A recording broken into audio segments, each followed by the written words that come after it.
सतसाहिब जी। हाँ जी सतसाहिब क्या हाल है? दया है गुरु जी की। गुरु जी तो आ गए तुम्हारे बाहर। वो तो बाहर ही थे, उनको कोई अंदर ले जा सकता है। अच्छा, मतलब वकील फालतू लगा रखे थे। उनका शरीर मात्र है, वो तो शरीर एक अलग चीज है। अच्छा बढ़िया फिर तो। गुरु तो हमेशा शरीर हाँ रूप में और हमारे बताओ क्या साथ चल रहा है? है। बस मौज हो सब रही ठीक है। है? मौज हो रही है दाता की। अरे तो सार शब्द को खोजा कि नहीं खोजा? वो तो गुरु जी देंगे सार तभी शब्द देखें। मतलब अभी तक ये समझ में नहीं आया कि वो खोजने की चीज है, वो लेने देने की चीज नहीं है। उसका भेद तो गुरु ही बताता है ना। सार शब्द हमने भाग अरे सुना या भाई तो परमात्मा बोल करके बताइए भेद कहाँ देखना बताना, है। जैसे पानी है, पानी का भेद बताया जाता है कि जमीन के नीचे है। हाँ तो गुरु जी से पूछना पड़ेगा कि गुरु जी समझे? कहाँ पे हैं। हाँ तो गुरुजी भेद थोड़ी नहीं बता रहा है, गुरुजी तो नाम जपवा रहा है, सत कबीर सत कबीरा, इसको नहीं सार शब्द बता रहा है। नहीं, गुरुजी ने नहीं बताया। गुरुजी ने तो यही कहा है कि एक गुप्त भेद है, गुप्त वस्तु है जो दास के पास है। अरे वो गुप्त नाम है, उसी को तो बता रहे हैं वो कि सार शब्द क्या है। नहीं वो सत्य कबीरा ही सार शब्द है उनका, जिन्होंने लिया उनसे पूछो एक बार। सार नाम सार शब्द अलग अलग है, उन्होंने लिखा है। सार नाम है सत्य कबीर हाँ। और सार शब्द है सत्य कबीरा। नहीं, सार शब्द एक धुन है, एक झनकार है जो प्रकट होती है। गुरुजी ने यही कहा है, सार शब्द एक दिव्य दृष्टि खुलती है, क्रिया है जो बताई जाती है। दिव्य दृष्टि खुली सार हमारे। शब्द एक, पहले समझ लो, सार शब्द एक मंत्र है। मैं वीडियो भेज दूं जिसमें बोला है कि सार शब्द एक मंत्र है, वो आदि नाम है और कबीर सागर में ही प्रमाण है। हम दिखाते हैं, उसमें से कह रहे हैं। नहीं और गुरु क्या जी, दिखाएंगे? आदि नाम है सत्य कबीरा, जो जन गहे मिटे भव पीरा। तो आदि नाम और ये आदि लाइन दिखा शब्द के अलग अलग कहते है। हैं। परमात्मा का नाम तो कबीर है, उसी को सार नाम कहते हैं, लेकिन शब्द एक अलग चीज है। और अपने ठिकाना पहुंच जाते हैं। मकर तार का खेल कांगना अल्लल ध्यान जचा के, और बैठ विश्वास शब्द सेज बिछा के, तो शब्द छैल आवे। अब कहते हैं जैसे पत्नी पति का इंतजार करती है, ऐसे ही तूने कुछ धीरज रखना पड़ेगा उस शब्द के प्रगट होने तक। न्यों नहीं कि आज ही नाम लिया है और कल ही तुझे वो अनहद प्रगट हो जाएंगे। नुके बैठ विश्वास पक्का दृढ़ निश्चय सोच ले, पूरा विश्वास सोच ले, डगमग ना हो ये, और बैठ विश्वास सेज बिछा कर शब्द छैल आवे। जब ये प्रक्रिया तेरी होगी, शादी भी होगी, सारे काम होंगे, तो वो शब्द छैल भी आओगा, अर्थात वो शब्द भी आपको जरूर प्रगट होगा, क्योंकि आपकी प्रक्रिया पूरी होने लग रही है। तो शांति रखना, इसमें डगमग ना होना। बैठ विश्वास सेज बिछा के वो शब्द, वो अनहद शब्द, अनहद बाजा वो छैल आवे, यानी वो आपका प्रिय जिसके लिए तड़प रहे हैं उस शब्द रूपी परमात्मा, वो फिर न्यों मिलेगा भाई। वो शब्द स्वरूपी राम जिसको अकाल मूर्त के, वो ऐसे मिलेगा। सतनाम और सारनाम, सतनाम के करेगा वो कीला होगा, सांस का सिमरन, और सारनाम फिर नलका बन जाएगा ऊपर, फिर उसमें तो शब्द यानी परमात्मा वो पानी डूंडा ठा देगा। और ये नहीं है तो झूठी बात है भाई, अपना कर्म बिगाड़ के जाओगे। परमात्मा का नाम कबीर कैसे है ये बताओ? फिर सतसुकृत किसका नाम है? मुनिंद्र किसका नाम है? ये तो करुणामय किसका नाम है? रियल नेम नहीं है, ये एक अलग है जो रख दिए थे।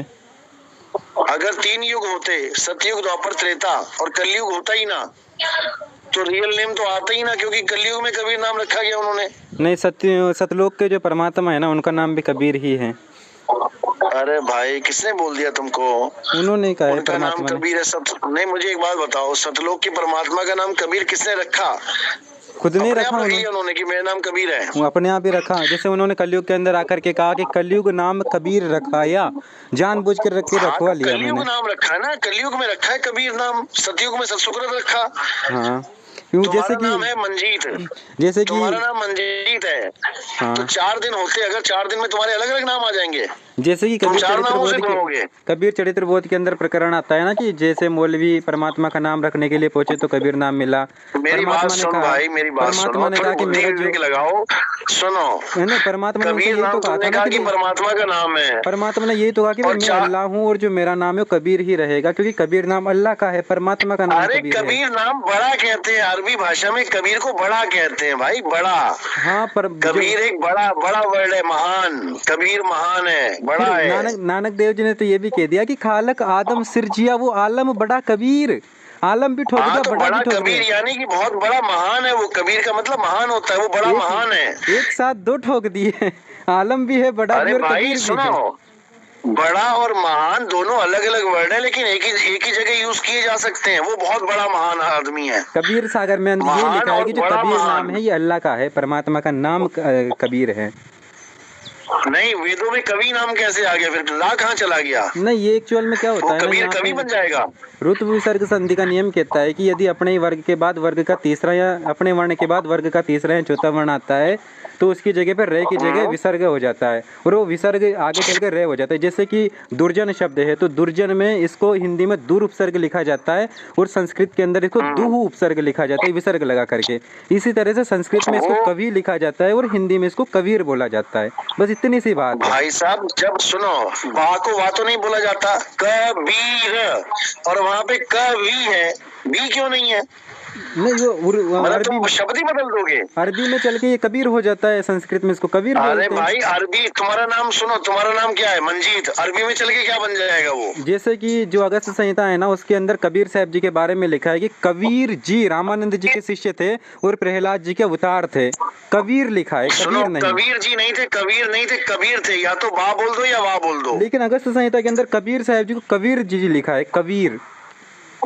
कवि जो होता है ना, कवि का मतलब होता है जिसको दोनों तरफ का ज्ञान हो। जो वेदों में कवि शब्द बोला गया है ना, वो ज्ञानी पुरुष के लिए बोला गया है, जिसको संसार का और जिसको अध्यात्म का दोनों का ज्ञान हो। यानी कवि एक नाम परमात्मा जिसको का कहते है। हैं हम, कवि नाम है? परमात्मा का है, जो महर्षि दयानंद का सत्यार्थ प्रकाश है उसके अंदर भी उसने यही लिखा है कि कवि नाम परमात्मा का है।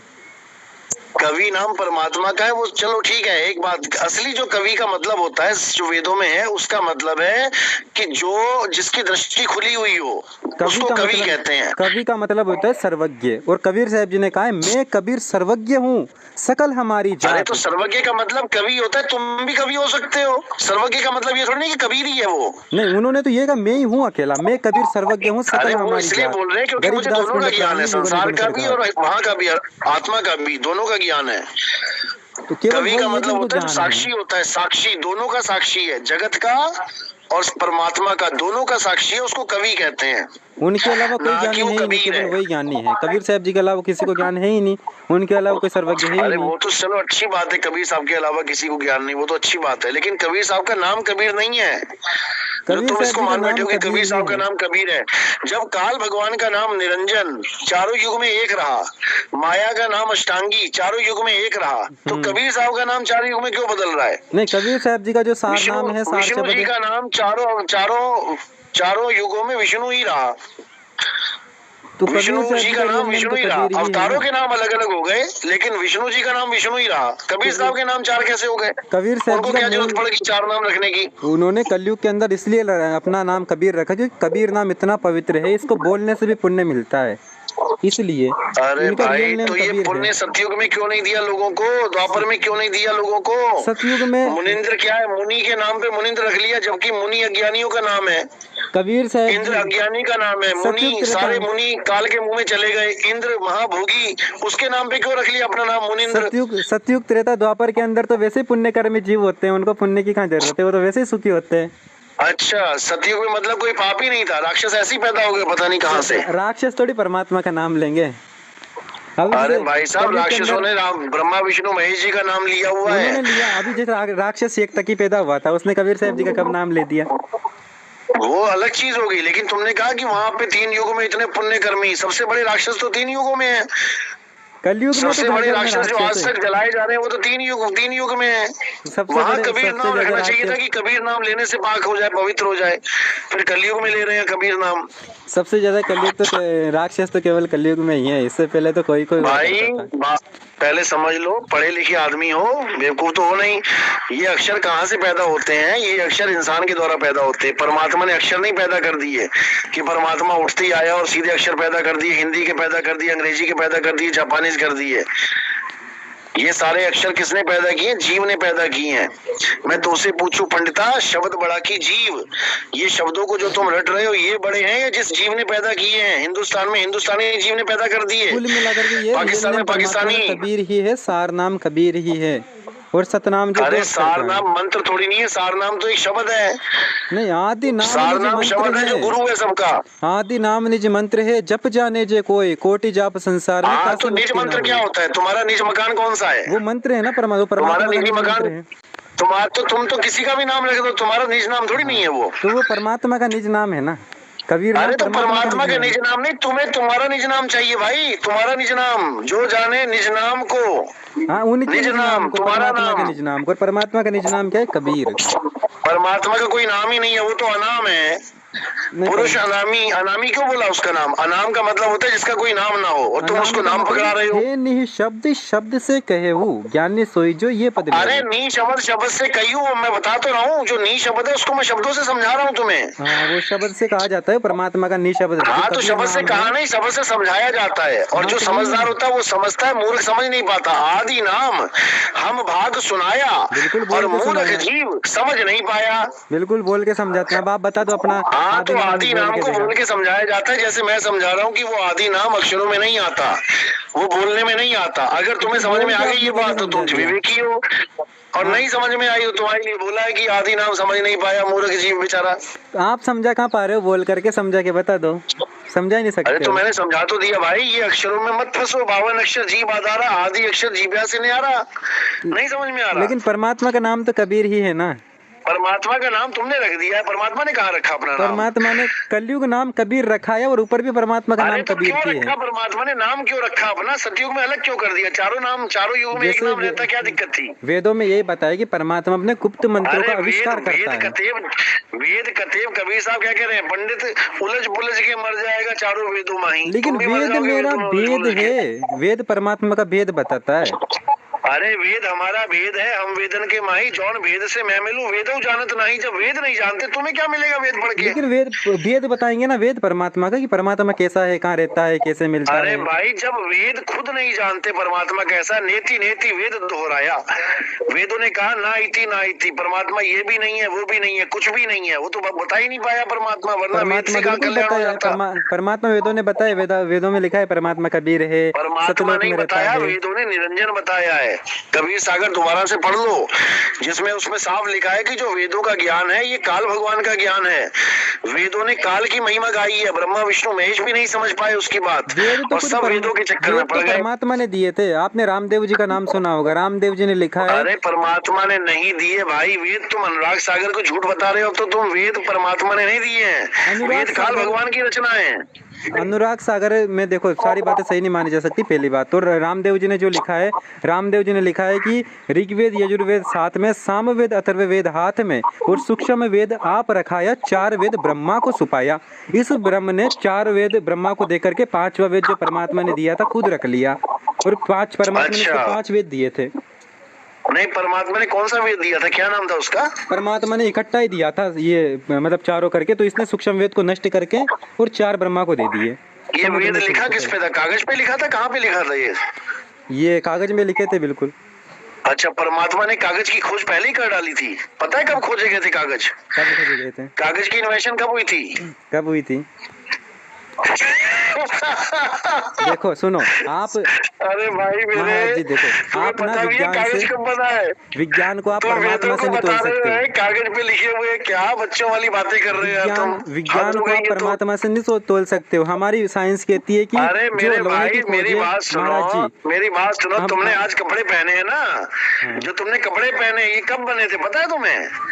इन कपड़ों से पहले हम क्या पहनते थे पता है तुम्हें? क्या पहनते? वो उम्र की छाया और पत्ते वगैरह पहनते थे। लेकिन हमारी साइंस कहती है कि जो तो फिर वो कागज कहाँ से आ गया? हमारी साइंस कहती है कि अंग्रेजों ने हमारे देश में आकर के लोहे की खोज करी। वहीं पे जो हमारी सभ्यताएं मिली है उनमें ताम्र युगीन सभ्यताएं, तांबे की चीजें, लोहे की चीजें, सब कुछ मिली है। हमारे राजस्थान की जो सभ्यताएं हैं उसके अंदर लोहे की चीजें मिली है। तुम्हें किसने बोला खोज करी अंग्रेजों ने?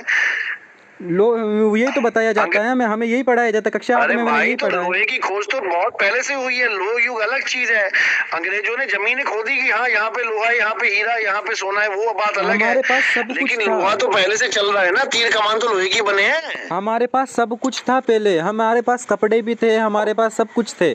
हमारा कोई इतिहास इतना पुराना नहीं है हमारे पास, हमारा हमारे 7 पास लाख 8 मोबाइल लाख भी वर्ष थे। पुराना है। तो जो है ना, ये हमारे बंदरों पास वंदरों की मोबाइल भी संतान, थे। हम बंदरों की संतान नहीं, हम हमारे पास परमात्मा की मोबाइल भी संतान। थे सब। नहीं, मोबाइल वगैरह अभी चले हमारे हैं। पास चैट जीपीटी भी था। सॉफ्टवेयर भी थे हमारे पास है। नहीं, बहुत बढ़िया मंजीत भाई, बहुत बढ़िया। पिछले चलो वाले ठीक है, लगे रहो, फिर बाद में करते हैं बात, जरा अभी कोई आ गया फिर करते हैं। अगले कल्प में सतनाम। होंगे सत साहेब।